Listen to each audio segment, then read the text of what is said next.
She stood in the center of a hallway, a severed braid in her hand, blood on her knuckles, and silence choking the air as three boys lay groaning behind her, one clutching his nose, one his arm, and the last his pride. No one moved. No one spoke. But every phone was recording. You want to know how we got here? You want to know why this quiet girl didn't run, didn't cry, didn't apologize? Then keep watching, because what they did to her was an accident. It was a system, a ritual, a warning. And this time, they picked the wrong one. This isn't just a story about high school. It's about power, about how silence protects the wrong people, until someone decides not to stay quiet anymore. About what happens when the one they thought would break becomes the one who exposes everything. Where are you watching from? And what part hit you the hardest? Comment below. I want to hear what you think. And if this story grabbed you even a little, hit that like button and subscribe for more. Because this series doesn't just tell stories, it tells the truth. The morning fog clung to the edges of the sidewalk like it had no intention of leaving, curling around the base of the front gate at Columbia Heights Preparatory Academy. Zariah Cole stood just beyond the wrought iron fence, watching polished sedans glide into the circular drive like synchronized dancers, their chrome grills flashing like teeth. Drivers in uniformed black coats opened passenger doors, while students in pristine navy and gold uniforms stepped out, laughing, their voices easy and full of a kind of comfort that came from legacy. Zariah, standing in second-hand shoes buffed to near mirror shine, clutched the strap of her bag tighter and exhaled slowly. She'd read about places like this, institutions with ivy-lined histories and traditions older than her grandmother's kitchen curtains. But being here, inhaling the scent of lavender floor wax and filtered air, made the weight of it all real. She hadn't said much on the ride in. Her mother had only glanced at her once in the mirror before muttering, "You show them who you are, not who they think you are." She hadn't needed to say more. Zariah already knew what she represented to schools like this. An exception, an outsider, an experiment someone in the boardroom had probably called a diversity investment. But that was fine.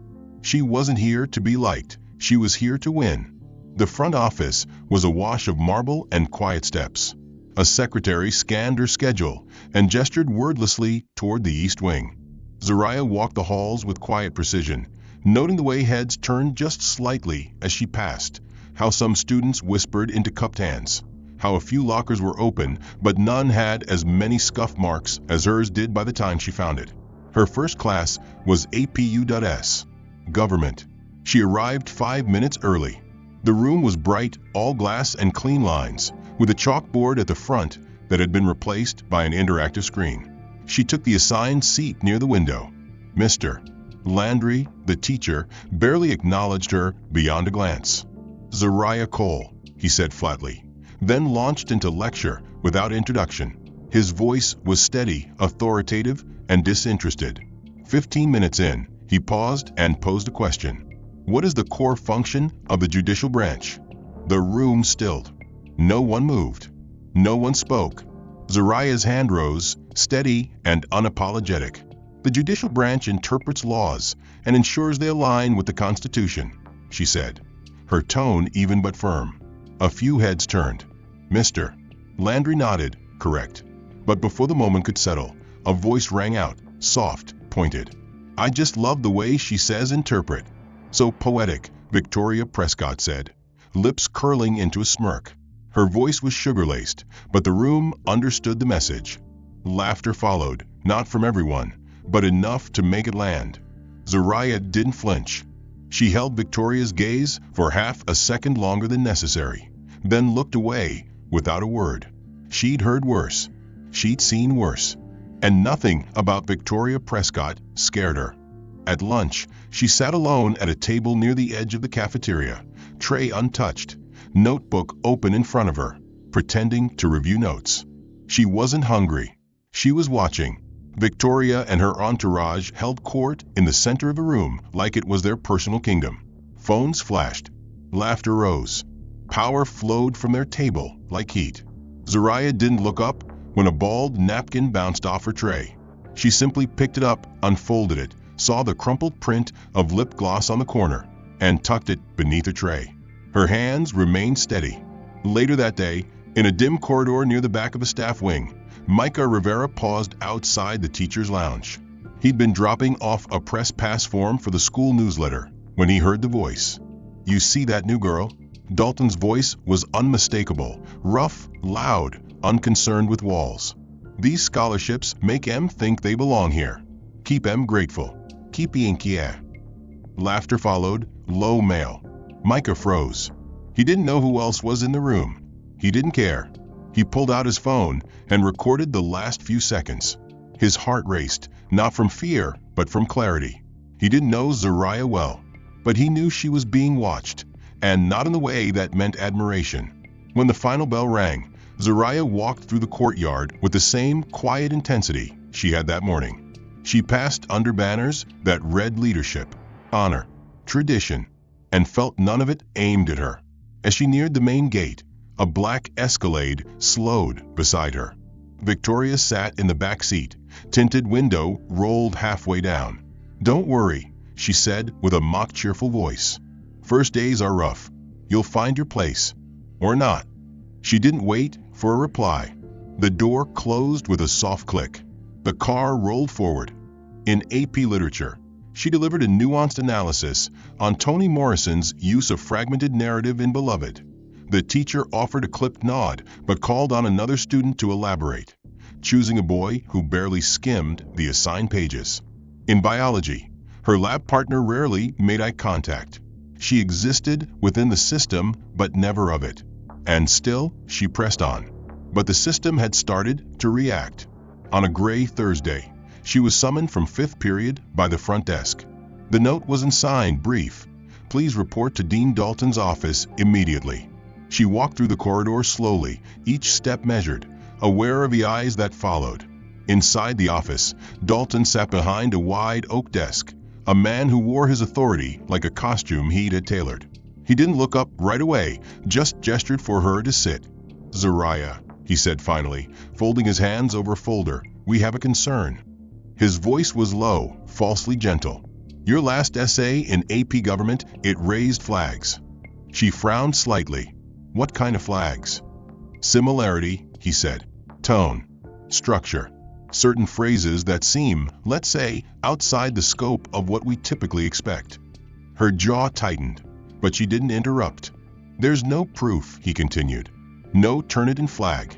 No source document. But sometimes academic integrity is about instinct. And mine tells me something here doesn't feel right." He leaned back, expression neutral but loaded. "I'm recommending a formal warning." Zariah stared at him, absorbing each word like a cold slap. "So I'm being punished because your instincts are uncomfortable with my intelligence?" Dalton gave a half smile. "No one's being punished. Just guided." She said nothing as she stood, thanked him, and left. The silence that followed her out of the office was heavier than before, because now it carried implication.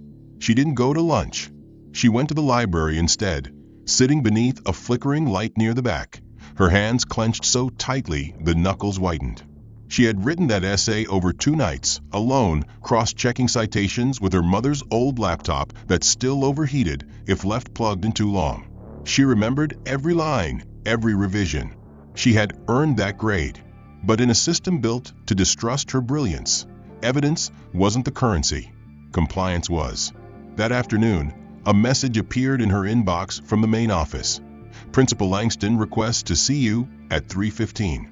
She arrived at his office just before the bell. Unlike Dalton's space, Langston's felt lived in. Books stacked on windowsills, photos of students from past decades, and a faint smell of burnt coffee. He looked up when she entered, motioned for her to sit. "I read the report," he said plainly. "I also read your essay." She didn't speak. She waited. "Do you know why Dalton flagged it?" "Because it was too good," she replied. He nodded once, slowly. "That's what I thought too." She blinked, surprised. "Then why am I here?" Langston leaned forward.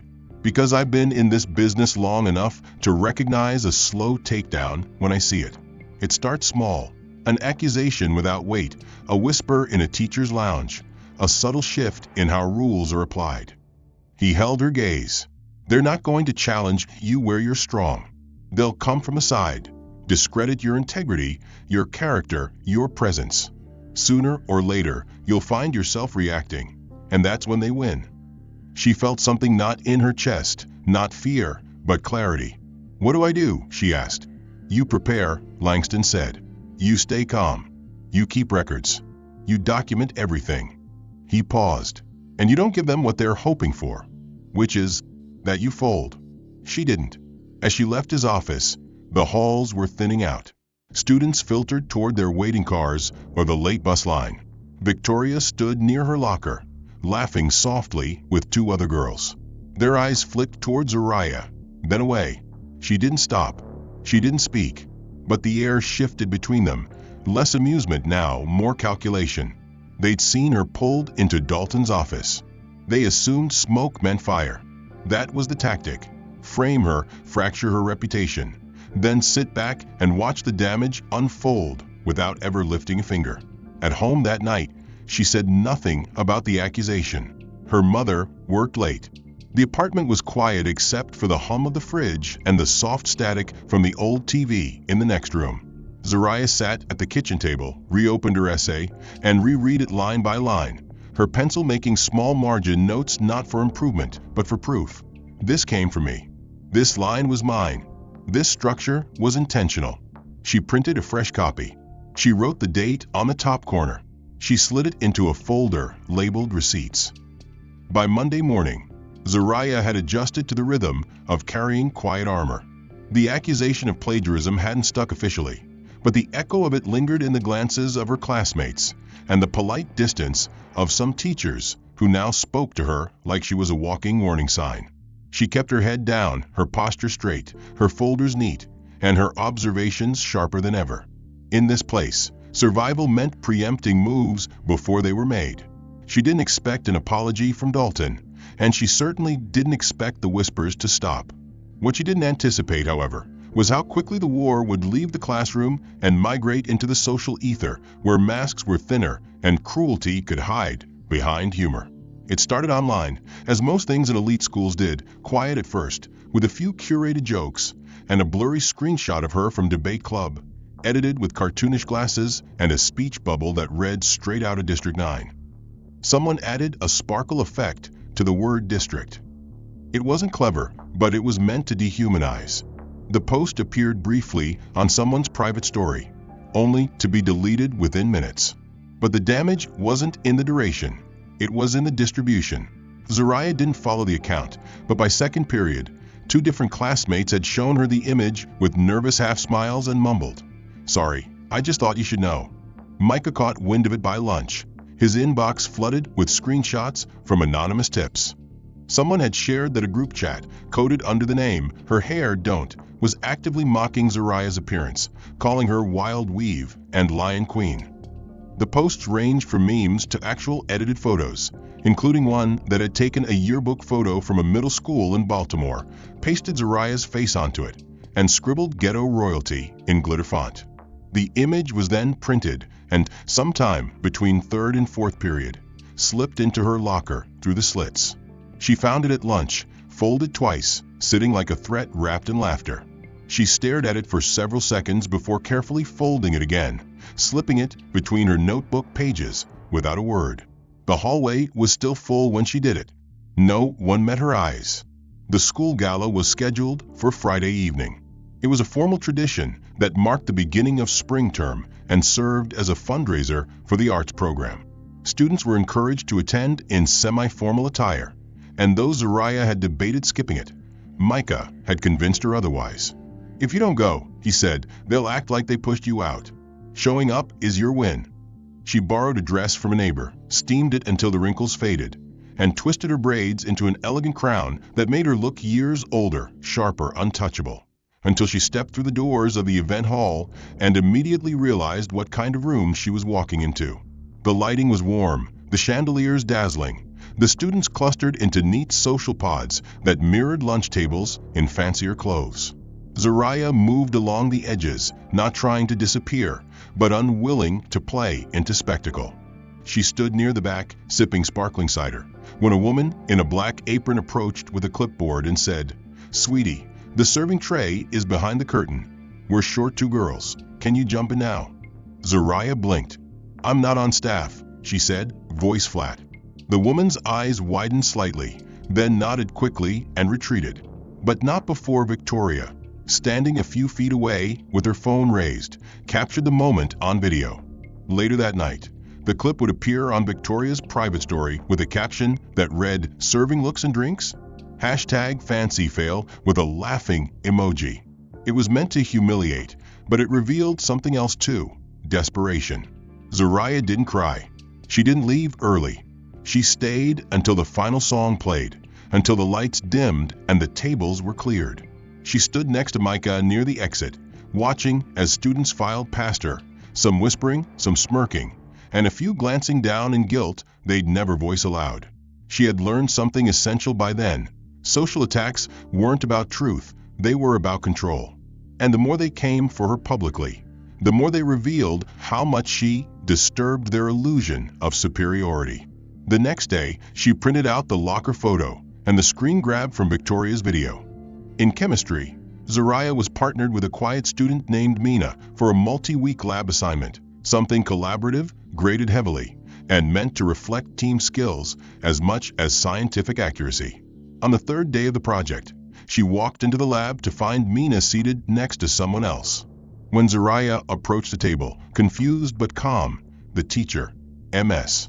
Hargrove, gestured for her to step aside. "We've reassigned partners," she said without looking Zariah in the eye. Victoria voiced some concerns, and the administration thought it best to avoid any potential conflict. Zariah blinked, stunned but not surprised. "What kind of concerns?" she asked, her voice neutral. Ms. Hargrove fidgeted with a clipboard. She felt unsafe. Zariah nearly laughed, but the burn behind her ribs made it hard. "From me, I'm not at liberty to discuss," Ms. Hargrove replied, already moving on. Zariah stood there for a beat longer, watching as Victoria looked up from her new seat, smiling like she'd just scored a silent victory. And then she turned away, not out of defeat, but out of calculation. She knew now this wasn't about discomfort, it was about erasure. That afternoon, Micah stormed into the media room, his face flushed with the kind of restrained fury that only people who still believed in institutions could feel. He had spent 2 weeks writing a feature article on the unspoken bias at Columbia Heights, a piece backed with interviews, statistics, historical parallels, and yes, quotes from Zariah, anonymized, but unmistakably powerful. He submitted the piece to the student newspaper, expecting edits, maybe some pushback, but instead he got a 2-sentence rejection. "This topic may be deemed too sensitive for publication at this time. We appreciate your initiative." What stung wasn't just the dismissal, it was who sent it. Tyler Prescott, Sr., Editor-in-Chief, Victoria's cousin. When Micah confronted him, Tyler shrugged. "It's just not the right tone for our publication," he said, sipping coffee from a Columbia Prep travel mug like he was offering weather commentary. "We're here to inform, not inflame." "It's not tone you're afraid of," Micah snapped. "It's truth." Tyler smiled politely.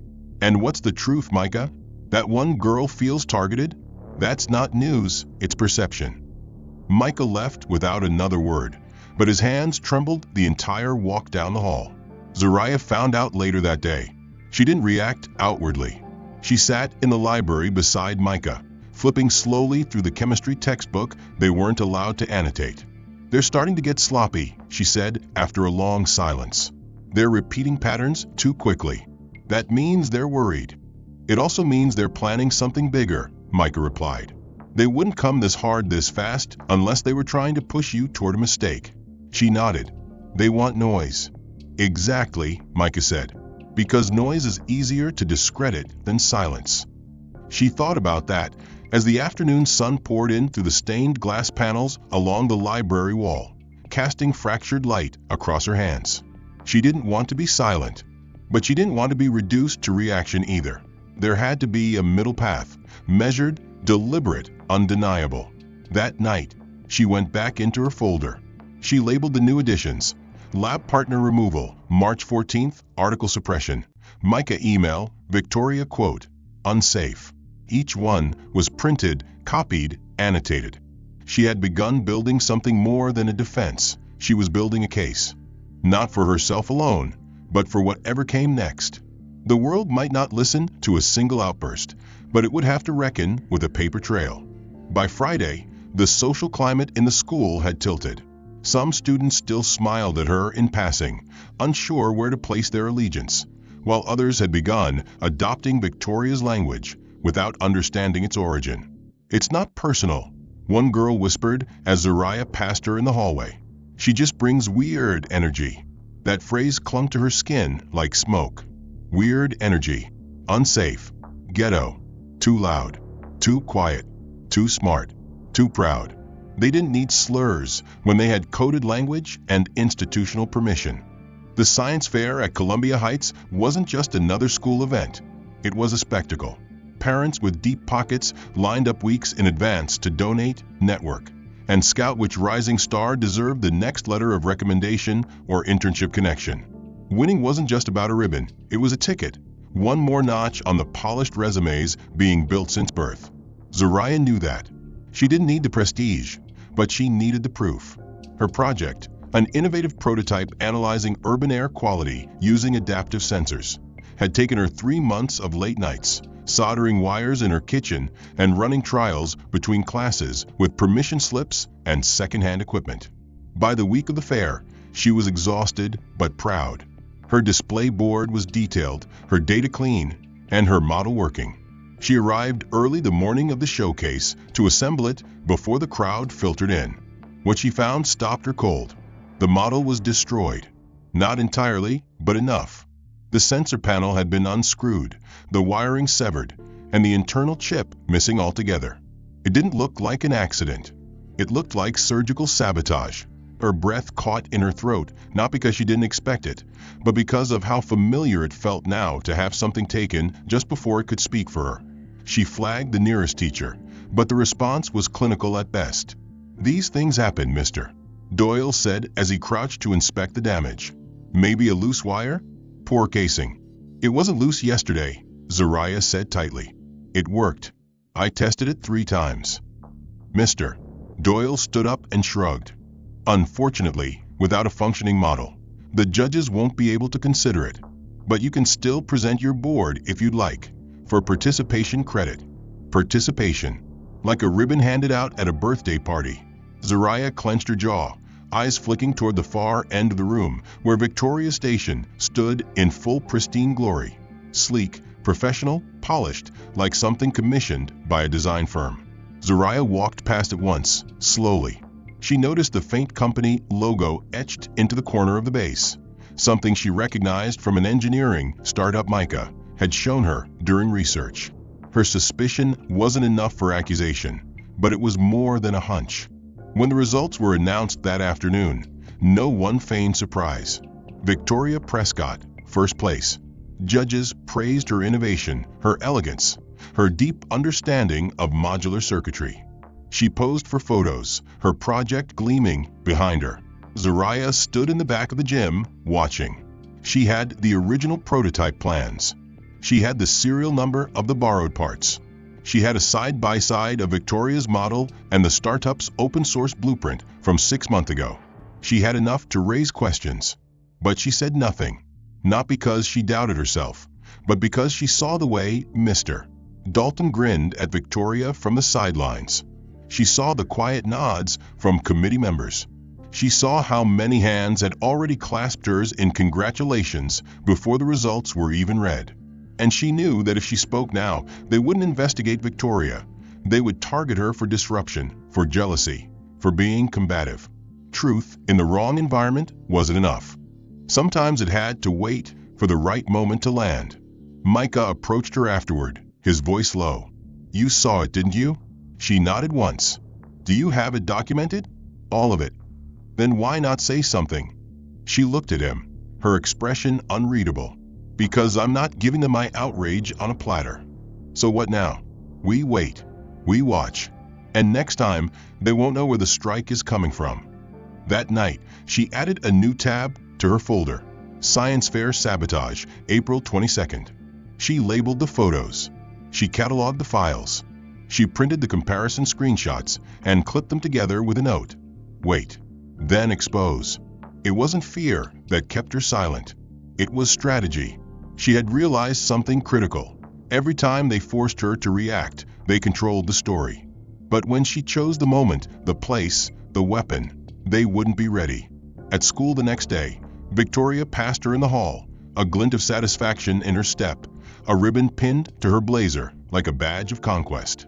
Tough break, she said with mock sympathy. Maybe next year. Zariah didn't look at her. She didn't stop. But her voice was clear as she walked past. Enjoy it while it lasts. The week after the science fair passed in a hush that wasn't quiet at all. Conversations shifted as Zariah walked by. Teachers grew more polite, more distant, and Victoria moved through the halls with the air of someone untouchable, floating just high enough above the rest to pretend nothing stained her shoes. Zariah said little, but her hands were never still.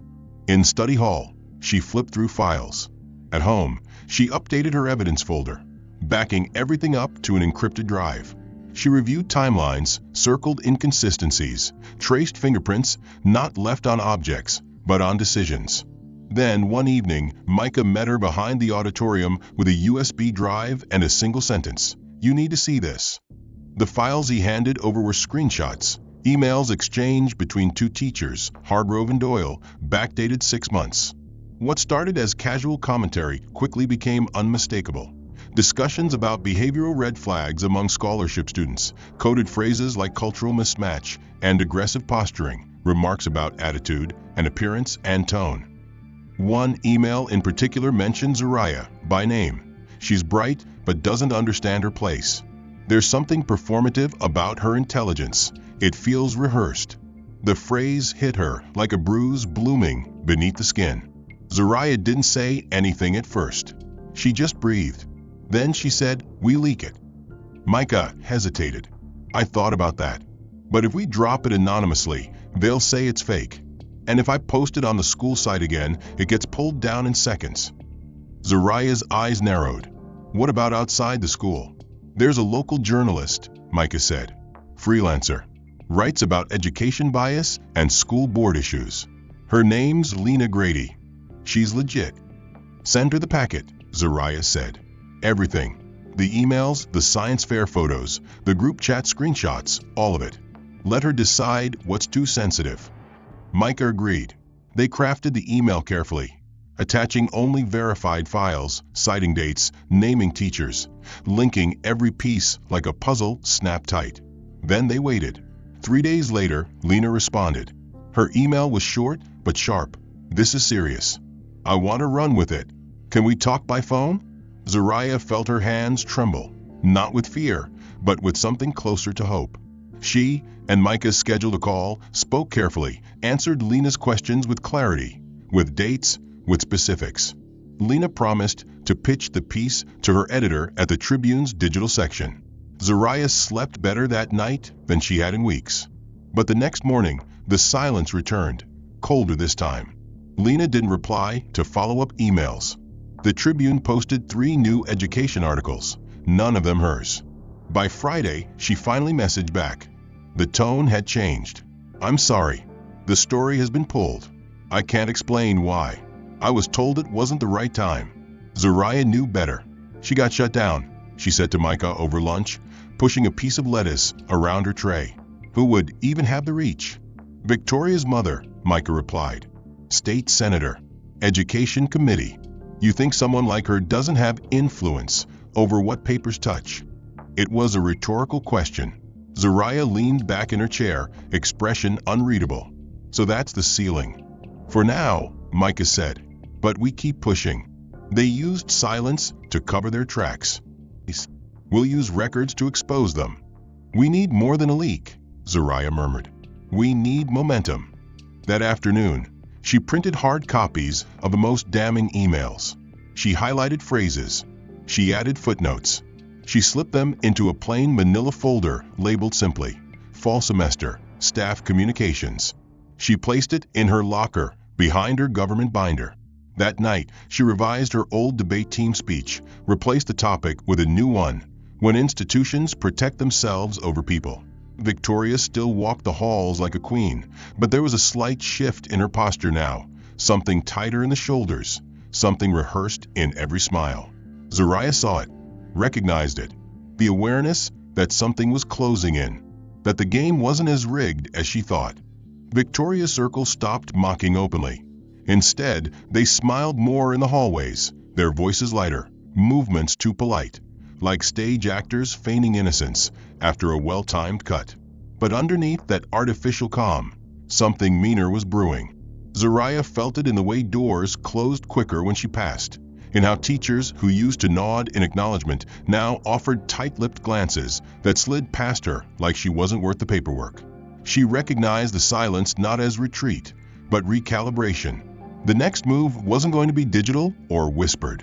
It was going to be planted. It happened on a Tuesday morning, 30 minutes into third period. Zariah had just returned from the restroom and barely taken her seat when Dean Dalton entered the classroom, flanked by another staff member and a security officer. The room froze. Students straightened in their seats.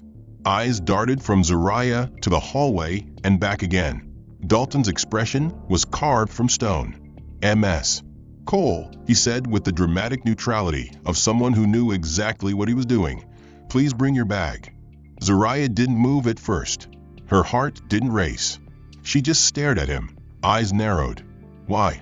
"We received an anonymous report," Dalton said, "that you're in possession of prohibited substances." She exhaled slowly, standing without a word.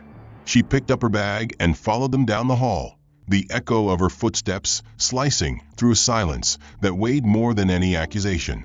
Inside the administrative conference room, they asked her to open the bag. She did. Inside, tucked in the side pouch she never used, was a purple vape pen, sleek, clean, and absolutely not hers.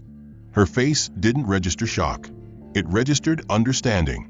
Dalton leaned forward. "Anything you want to say?" She stared at the device, then at him. "That was planted." "No one else has had your bag today," he replied smoothly. "Locker cameras show you unzipping it this morning." "Which locker cameras?" she asked. "Because last time I checked, hallway C's feeds were down." He blinked, just slightly, a micro-expression that told her she had hit something. "Regardless," he said, recovering, "we take these reports seriously." She crossed her arms. "Do you take all anonymous tips this seriously, or just the ones about me?" They suspended her that afternoon. 3 days. Official notice sent home. Violation of code of conduct, the letter read. Possession of contraband. No one asked her side. No one checked for fingerprints on the device. No one reviewed who had access to her locker earlier that morning. She walked out the front doors without looking back, her bag slung over her shoulder like a badge of defiance. As she crossed the school lawn toward the bus stop, a folded note fell out from between her textbooks. No name, no signature, just 6 handwritten words on ripped line paper. "You should have known your place." She stared at the note for a long time, not because she didn't understand it, but because she understood it too well. It wasn't just a threat, it was a warning wrapped in arrogance. Someone wanted her rattled. Someone thought this would be the final crack. But they were wrong. That night, she scanned the note, added it to her folder. She labeled it Anonymous Threat, Code Suspension Incident. Then she pulled out a separate sheet and began a list titled Blind Spots. At the top she wrote, "Where the cameras don't reach." She traced out the path from her locker to the girls' restroom, to the east stairwell where no feeds had been working since winter break. She circled the hallway bench closest to the junior lockers, the one Victoria always used between second and third period. The next day, Micah met her off campus. They sat on a bus stop bench, his laptop open, her notes spread between them. "I've been digging," he said. "The device? It's a brand that sells direct to vape lounges in downtown. Not something you'd get from a high schooler. Too expensive. Can we trace the serial number?" "Maybe," he said. "If we get lucky." "We won't need luck," Zariah said. "We need one person who saw what happened and hasn't decided to stay quiet yet." The suspension left a stain, not just on Zariah's record, but on the air around her. The kind of engineered disgrace that institutions let fester so they don't have to explain themselves. When she returned to school 3 days later, the halls parted differently. People didn't sneer or whisper, not openly. They watched, measured, assumed something had snapped inside her. And that was exactly what she wanted them to think. Because while they expected shame, she was preparing for the moment she would flip the entire board. What she didn't expect was that her first real ally in weeks would appear from a place no one ever looked, below eye level, behind a mop handle. It was the third day back when Mr. Reuben, the custodian, tapped her shoulder as she walked alone to the library before homeroom. He was usually invisible to everyone else, moving through the building like background noise, gray shirt, faded cap, calloused hands that had fixed more in that school than most administrators combined. But when she turned and met his gaze, something in his eyes told her this wasn't about a spill or a squeaky door. "Don't say nothing," he said, his voice low, steady. "Just listen." She did. "I was cleaning by hallway C when that vape mess went down. I saw her." He didn't say Victoria's name. He didn't have to. Saw her unzip your bag. Looked around. Slipped something inside. "I thought maybe you dropped it." But she smiled after. Zariah's breath caught, not from surprise, but from the sharp confirmation of what she already knew. "Why are you telling me?" she asked. Reuben looked down the hall, then back. "Because silence helps them. And I've seen too many good kids eaten alive by quiet." She didn't thank him. She didn't need to. She just nodded once, and they walked in opposite directions like nothing had passed between them. By that afternoon, she had documented his account in her folder under the label, "Eyewitness, Reuben C. / vape planting incident." She still didn't go to Dalton. She didn't trust him. But she did trust the pause she had once seen in Principal Langston's eyes. That moment months ago when he warned her how power didn't always attack from the front.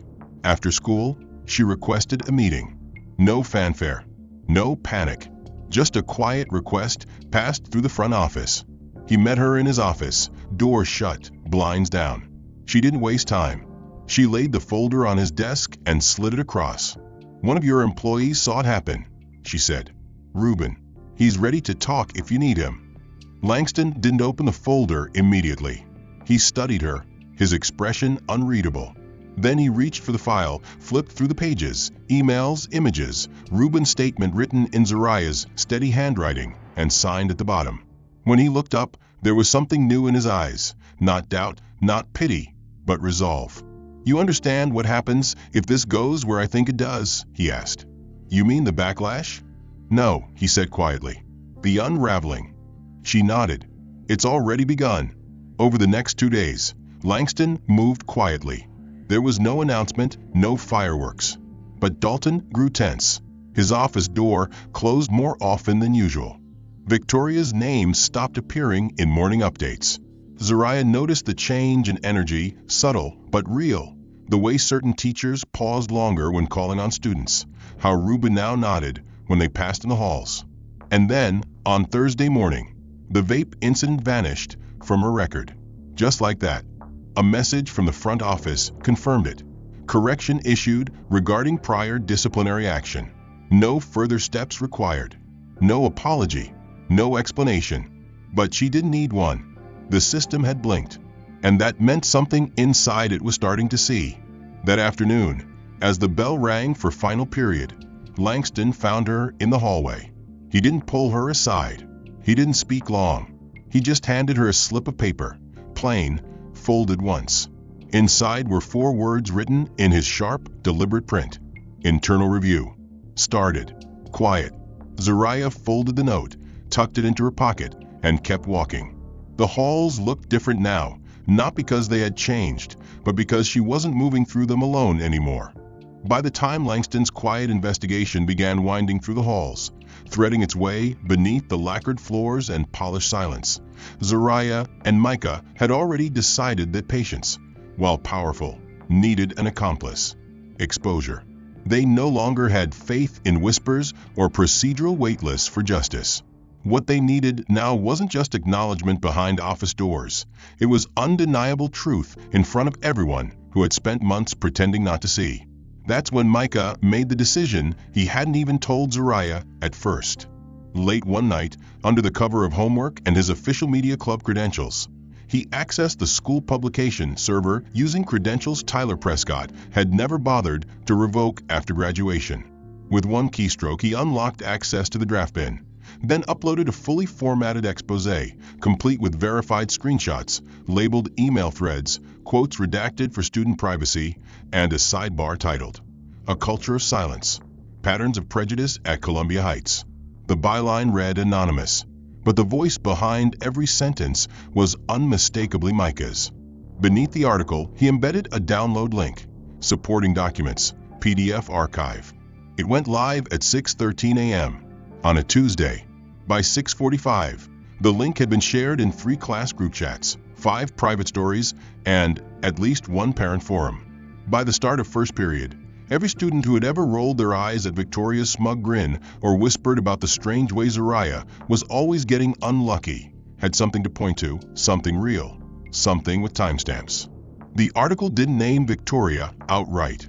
It didn't need to. The language of implication was sharp, precise, and devastating. The emails about behavioral concerns, the chat messages mocking hair texture and speech patterns, the screenshots of project submissions with matching third-party watermarks. All of it laid bare without theatrics, just facts stacked like bricks in a wall too solid to kick down. That afternoon, during an all-school assembly for a guest speaker series, the auditorium filled with students buzzing, not from excitement, but anticipation. Everyone knew what had dropped. No one said it out loud, but every glance, every hushed exchange in the rows was a loaded charge. And Zariah? She sat 3 rows from the front, back straight, folder in her lap. Not the folder with all her documents, just one sheet. The one that proved Victoria's science fair model had been a direct copy of a startup prototype sold months prior. She had waited. She had watched. And now she had chosen the moment.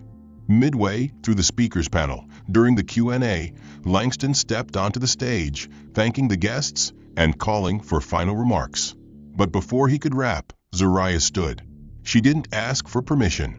Her voice was steady but projected. "I have a question for the student body." The room stilled. Langston hesitated, but then stepped back without a word. "How many of us," she said, turning to face the crowd, "have watched someone get torn apart for standing out and said nothing?" Murmurs rippled. How many of us were told to stay quiet because speaking up would make things worse?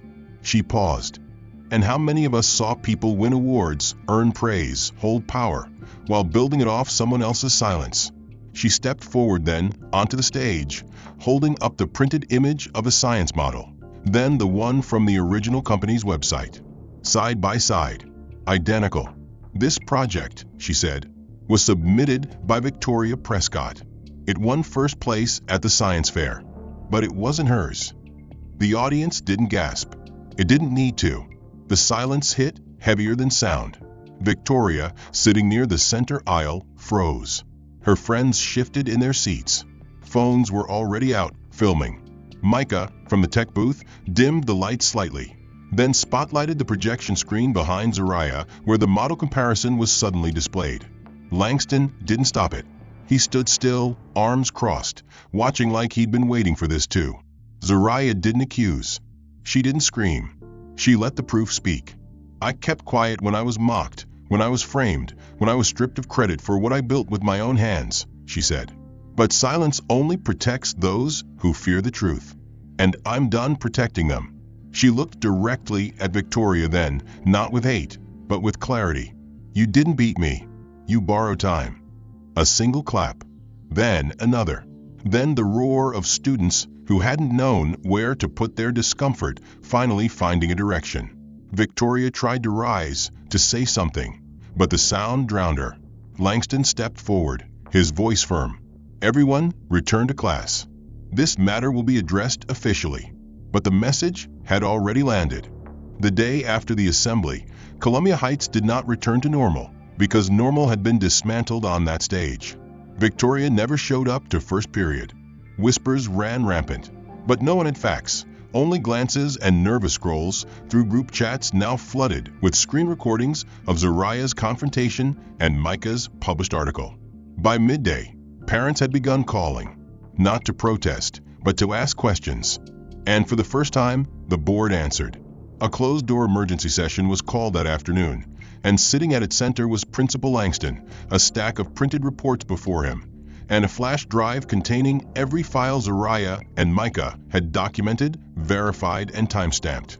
The board members, most of whom had stayed conveniently disengaged until then, were now faced with a clean, structured timeline. Racist correspondence between teachers, documented favoritism, the science fair fraud, and the planted vape incident. Everything was cross-referenced. Everything was impossible to ignore.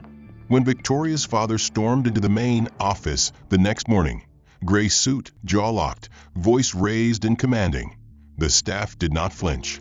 He demanded to speak with the board, claimed defamation, threatened lawsuits, invoked donor status, and insisted that his daughter was the victim of a coordinated smear campaign. Langston didn't blink. He handed him a copy of the board's official statement. Due to verified breaches of academic integrity and targeted harassment supported by documented evidence, disciplinary action is being taken effective immediately. There were no negotiation lines. There was no plea deal. The unraveling had already happened. They were no longer in control of the story. When the official email went out to parents that afternoon, it was cold, clinical, and final. Faculty member William Dalton has been relieved of his duties pending misconduct review. Student Victoria Prescott has been withdrawn from Columbia Heights effective immediately. Someone filmed her leaving. The video wasn't staged, wasn't dramatic. Just a silent clip of her walking across the quad in last week's designer blazer, head lowered, flanked by her parents. Her mother stared straight ahead. Her father barked at someone off-screen. But Victoria, for the first time, looked small. Not weak, just finally human. The arrogance was gone. The superiority had cracked. The hallway watched through windows, and no one said a word. Zariah didn't celebrate. She didn't need to. Justice, when it arrived, didn't shout. It settled in like weather, like the weight of something long overdue. She received her formal apology via email, then again in person, when Langston invited her into his office. He didn't read from a script. He simply said, "We failed you, but you didn't let us get away with it." She nodded once. "I didn't do it alone." "That's why it worked," he said. He handed her a letter then, thick paper, official seal, a scholarship offer from a top-tier university specializing in public policy and civil rights law. Alongside it, another envelope. An invitation to serve as a student advisor on the school's new Equity and Accountability Board. Her name was the first printed on the document, not as a token, as the architect.